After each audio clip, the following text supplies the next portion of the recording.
Galera, tranquilo, na boa.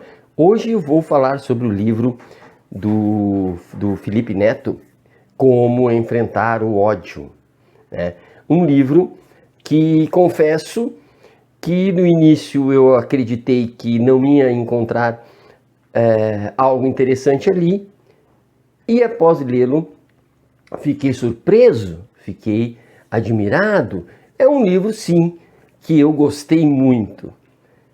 Vi muitas críticas sobre esse livro, mas é uma crítica pretensamente de alguém que entende de livros, do tipo, não tem valor literário.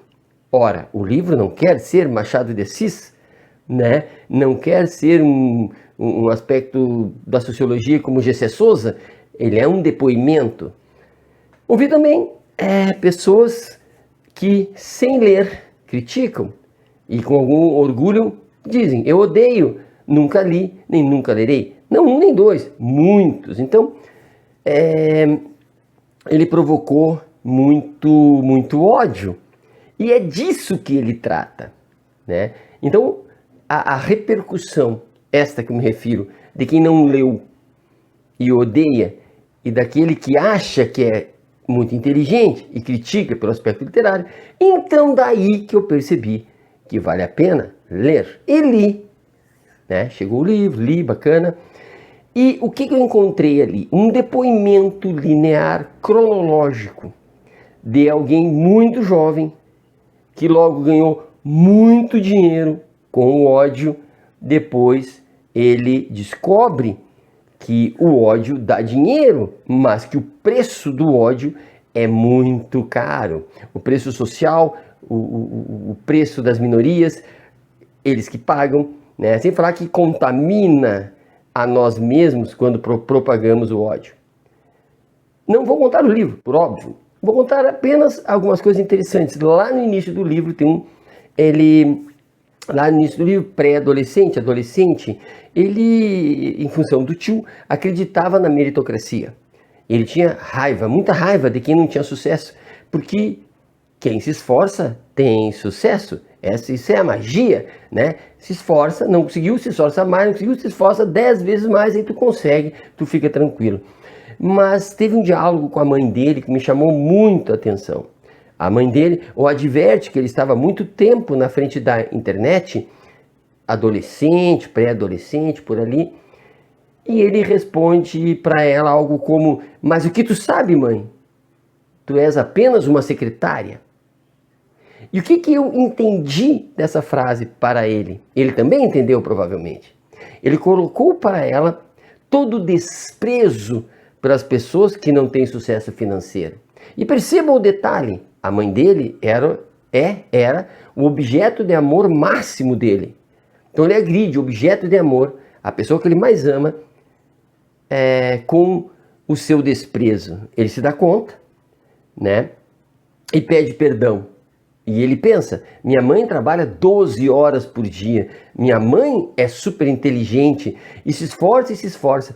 Por que será que ela não obtém o sucesso se a meritocracia diz que basta se esforçar?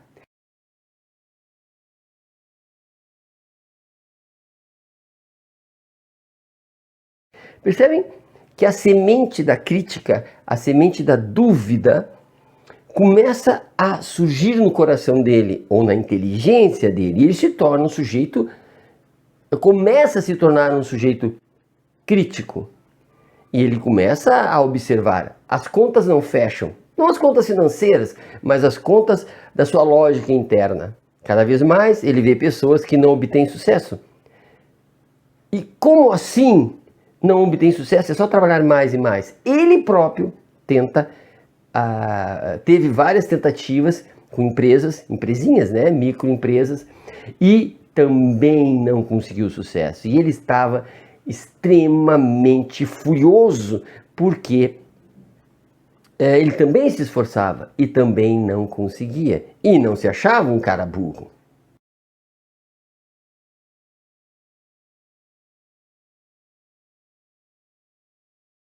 A cabeça desse jovem era um caldeirão de dúvidas, e que bom, obviamente, que ele tem essa dúvida. essas dúvidas. E é interessante, ele mesmo percebe que ele tinha, no início da sua juventude, ele ainda é jovem, né? No início da sua juventude, a cabeça dele funcionava mais ou menos assim. Se tu concordas comigo, eu te ouço. Se tu não concordas comigo, eu te ignoro. Seus professores do ensino médio, provavelmente, passaram por isso, né? Ele ignorava uns e admirava outros. Percebem, portanto, que a dificuldade de crescimento crítico tinha esse limite, mas ele supera.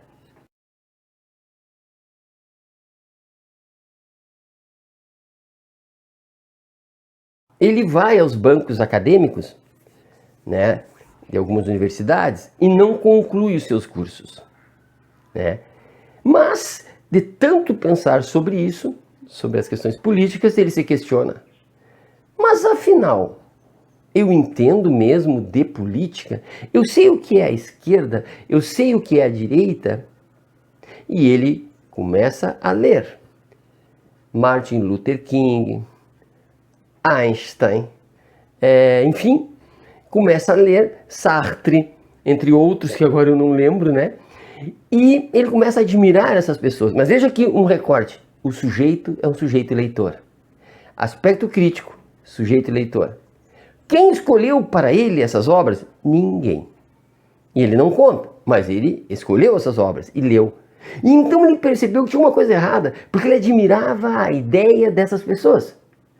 Ideias muito diferentes das suas próprias. Essas pessoas não diziam meritocracia. Essas pessoas apontavam para a ideia de justiça, justiça social, pelo menos reflexão sobre as desigualdades no mundo.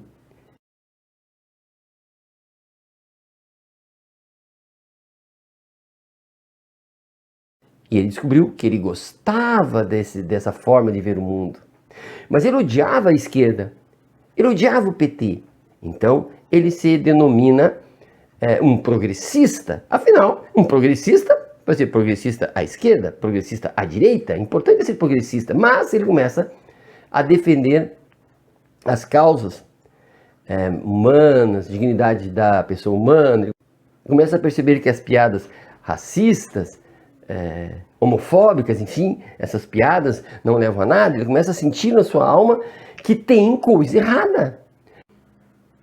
Essas piadas racistas, fascistas, essas piadas de baixo calão, não são produtivas, não são boas comparadas com os ideais dos progressistas. Então ele se torna um humanista e cada vez mais ele se choca com as violências verbais, com as violências físicas que ocorrem por aí. Inclusive ele já estava rico.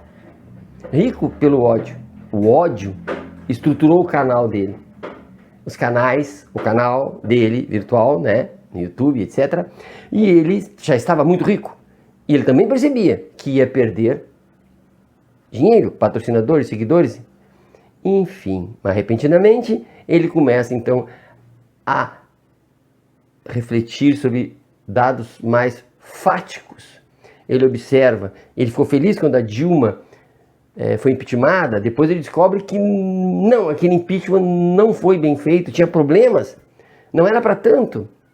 Ele fica feliz quando o Lula é preso, e ele fica feliz com o Lula preso, gosta muito, vai observar o processo do Lula, descobre que não há provas. Ele tem uma equipe de advogados que já trabalha com ele, e ele descobre que não há provas. E quando é que dá realmente a reviravolta? Aí muda tudo. Quando toda a retórica de ódio, todo o ódio que existia, voltado para os outros, não para ele, Felipe. Todo esse discurso de ódio que ele gostava, se volta contra ele. Todas as perseguições possíveis. Tudo que ele via com os outros acontece com ele. Gente, ele sofre pra caramba. Lá no meio pro fim do livro, aparece, ele consegue falar pessoalmente com o Lula. Leiam essa parte, muito bacana. Ele consegue falar com a Dilma, que eu achei mais assim, eu me sensibilizei mais com a fala com a Dilma. Ele pede perdão, a Dilma conversa com ele. Leiam, gente. Então, todas essas falas, todos esses fatos que ocorreram com ele, são cronológicos, são datados, tem alguns links, algumas possibilidades de a gente aferir que existiram mesmo esses eventos que ele fala.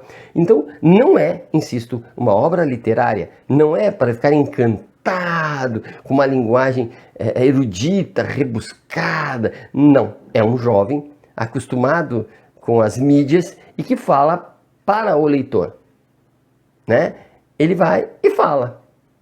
Gostou, gostou. Não gostou, não leia. Mais ou menos isso. Ele não diz, mas eu acredito que seja assim. Leu, leu. Ele é para ser entendido. Linear, bacana, sem ideias escondidas, é absolutamente claro. E, portanto, eu indico. E realmente eu fico bastante triste com todas as pessoas que não leram, e eu odeio todas as pessoas que não leram e critico a forma com que ele escreve, todas as pessoas que disseram que não poriam o livro para o gato fazer cocô em cima porque é judiar do gato, né? Eu tenho pena, porque eu indico a leitura. Não vou dizer a opinião que vocês devem ter, né? Mas eu quero dizer assim, ó, leiam, respirem, leiam e depois podem deixar um recadinho aqui se gostaram ou não. Então, parabéns, Felipe Neto, continue assim. Abraço.